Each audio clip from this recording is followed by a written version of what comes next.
हलचल TV network और आप देख रहे हैं हलचल टीवी न्यूज़। हर हलचल पर नजर, हर हलचल की खबर। नमस्कार दर्शक मित्रों, हलचल टीवी न्यूज़ में आपનું हार्दिक સ્વાગત છે। બોરસદ શહેરમાં સરસ્વતી હાઈસ્કૂલમાં ફી નહીં ભરનાર બાળકોને વર્ગખંડમાંથી બહાર કાઢી લોબીમાં બેસાડી દેતા વિડીયો સોશિયલ મીડિયામાં ખૂબ જ વાયરલ થઈ રહ્યો હતો, જેના કવરેજ કરવા માટે ગયેલા મીડિયા કર્મચારીઓ પર હુમલો કરનાર કુખ્યાત પપ્પુ રબારી અને સંચાલક વિરુદ્ધ બોરસદ ટાઉન પોલીસ મથકે ગુનો નોંધી પોલીસે આરોપી પપ્પુ રબારીની ધરપકડ કરી વધુ તપાસ હાથ ધરી।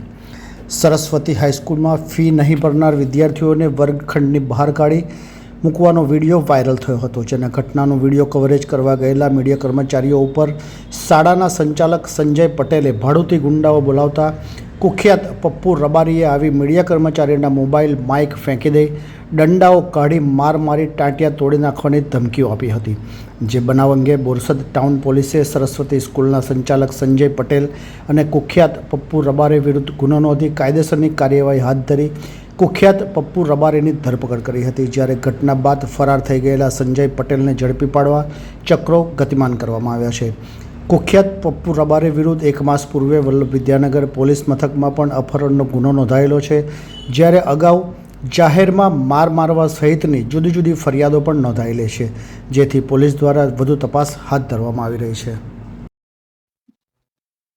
સરસ્વતી સ્કૂલમાં ટ્રસ્ટી દ્વારા જે વિદ્યાર્થીની ફી નહીં ભરેલી અને તેમને બહાર બેસાડવા બાબતે મીડિયાના વ્યક્તિ દ્વારા તેની કવરેજ કરવા નહીં કરવા તે બાબતે માથાકૂટ થયેલી, તેમાં જે બહારથી જે વ્યક્તિ આવેલો અને તેના દ્વારા મીડિયા પર જે હુમલો થયો છે તેના વિરુદ્ધમાં ગુનો દાખલ કરી અને તેને નવા કાયદાની જોગવાઈ મુજબ અટક કરવામાં આવેલ છે અને તેનો ભૂતકાળનો ગુનાહિત ઇતિહાસ ચેક કરી તેના વિરુદ્ધમાં અન્ય કાર્યવાહી પણ કરવામાં આવશે।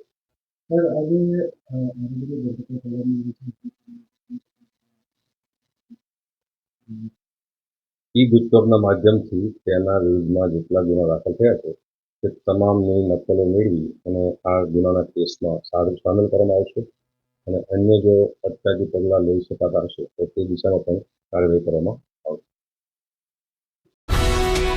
ये है हलचल टीवी नेटवर्क और आप देख रहे हैं हलचल टीवी न्यूज़। हर हलचल पर नजर, हर हलचल की खबर।